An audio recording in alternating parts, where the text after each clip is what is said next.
Hello.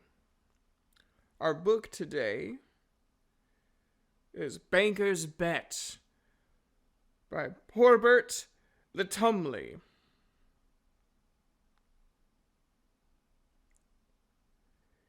It was a perfectly ordinary day at the main office of the Bank of Daggerfall.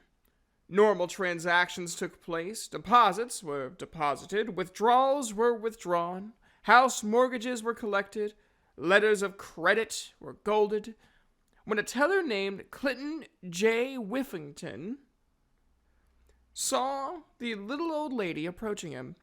Dragging two large sacks, each nearly as large as her, he changed his mind. It was not to be a perfectly ordinary day at the Bank of Daggerfall, after all. I would like you to take the 30 million gold pieces I have in these sacks and open me an account, croaked the little old biddy. Certainly, madam, Whiffington said, eagerly. He counted the gold in the sacks and found that it was 30 million gold exactly. Oh, one moment, sonny, the little old lady chirped. Before I open the account, I would like to meet the man I'm trusting it to. I'd like to talk to the president of the bank. Whiffington wanted the president to know that he was the teller who had taken the largest single deposit that year, so eagerly sent word to the president's secretary. As it turned out, the president was equally eager to meet such a wealthy woman, so the old lady was brought to his office the very day. Pleased to make your acquaintance, milady. I am Jerander P. Bangleton, said the president, Jerander P. Bangleton. My name, said the old lady, is Petuva Smuthworthy. That was, in fact, her real name. Sorry, I'm usually really composed when I read these, but that's just too good. I have my coffee, by the way. Thank you for seeing me. I like to conduct my business in a more personal way. I could certainly appreciate that, said Bangleton.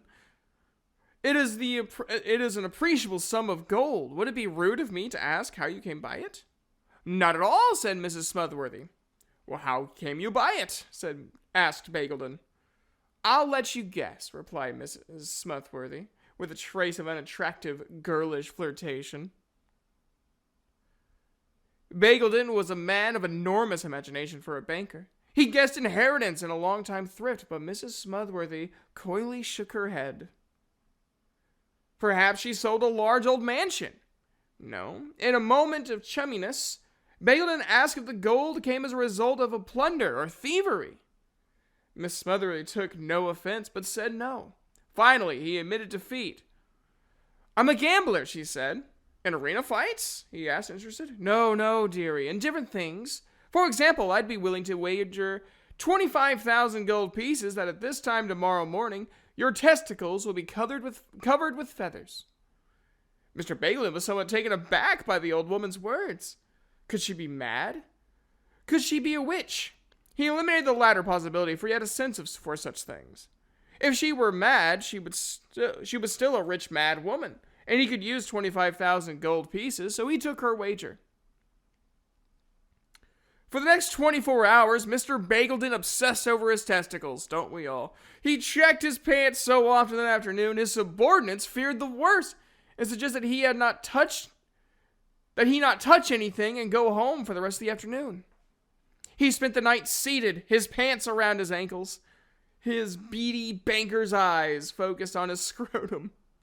This was in a video game? Oh, this is great.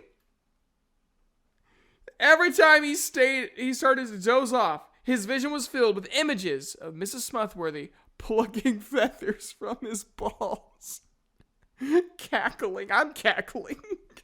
Mr. Bangleton arrived at the bank late the next day, only moments before Mrs. Smuthworthy's arrival. Accompanying her was a lean, bespectacled fellow she introduced as a barrister from the court. Her son, it turned out. Young Mr. Smuthworthy always accompanied his mother whenever there was money involved, she explained. Enough banter, she crowed. Our bet, dearie. My dear, dear madam, I can tell you that your gold will be quite safe at the Bank of Daggerfall. I hope it will not cause you distress to discover that your gold will be safer here than in your own hands. My family jewels are quite, shall we say, featherless, and you owe me a sum equal to 25,000 gold. Poor Mrs. Smethworthy's face fell when she heard this. Are you sure? Quite, madam. Not even one feather? Her voice was just a doubt. Mr. Bagleton could tell she thought he might be lying. Not one, I fear, madam. It's not that I don't trust you, Mr. Bagleton. But it is quite a lot of gold. Could I possibly see for myself? He knew he was soon to be a 25,000 gold pieces richer, and he was still a bit punchy from lack of sleep. Mr. Bagleton merely smiled and dropped his breeches to the floor. Mrs. Smotherly examined his testicles very carefully. Under, to the left, to the right. At last she was satisfied that there was not... Thought I spilled my coffee. At last she was satisfied that there was not so much a down feather anywhere in the region. While she was looking under them one last time, Mr. Bagleton heard a thwacking noise across the office. Young Mr. Smethworthy was banging his head against the stone wall. What in the lady's name is wrong with your son, Mrs. Smethworthy? He asked. Nothing, dear, she said. I merely bet him 100,000 gold pieces that by this time I would have the president of the Bank of Daggerfall by the balls.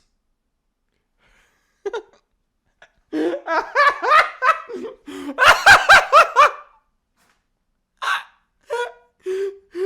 is so great! Again. Again, that was The Banker's Bet by... Where was it? Usually it has the author right here. Probert Letumley. Probert, good job. Oh, usually I'm in like a character, like a story reading character. This one I couldn't. I'm sorry. I'll do better next week. This coffee's really good though. Have an awesome day and a good night.